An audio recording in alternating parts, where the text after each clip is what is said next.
দেখেন, যখন অনেক কষ্টের পর কোনো ফলাফল পাওয়া যায় সেটা অবশ্যই অনেক আনন্দের হয়। দীর্ঘ 65 দিন আন্দোলনের পর, দীর্ঘ 58 ঘন্টা অনশনের পর আমরা যে ফলাফল পেয়েছি,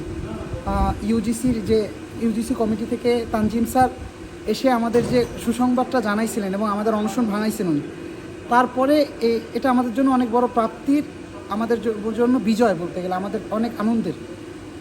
বলতে গেলে এই বিজয়টা শুধুমাত্র আমাদের কুয়েটিয়ানদের না, আমাদের কুয়েটের ছাত্রদের না, বরং এই বিজয়টা সমগ্র বাংলাদেশের সকল শিক্ষা প্রতিষ্ঠানে, সমগ্র বাংলাদেশের ছাত্র সমাজের বিজয়। কেননা আমাদের উপর 18 ফেব্রুয়ারি যে জুলাই নেমে আসছিল, সেই জুলাইতে আমাদের সাথে পুরো বাংলাদেশের সকল ছাত্র সমাজ, সকল শিক্ষা প্রতিষ্ঠান প্রথম থেকে আমাদের সাথে একাত্মতা প্রকাশ করছে, আমাদের সাথে সংহতি প্রকাশ করছে। এই জন্য এই বিজয় সমগ্র বাংলাদেশের। আমরা তাই বাংলাদেশের সকল শিক্ষা প্রতিষ্ঠানের সকল ছাত্র সমাজকে ধন্যবাদ জানাতে চাই, আমরা তাদের প্রতি কৃতজ্ঞতা জানাতে চাই। আর সর্বশেষ একটা কথা বলতে চাই, যদি আজকে আমাদের এই কুয়েট সাস্টে পরিণত হতো, তাহলে আগামীতে প্রত্যেকটা শিক্ষা প্রতিষ্ঠান কুয়েটে পরিণত হতো। ধন্যবাদ।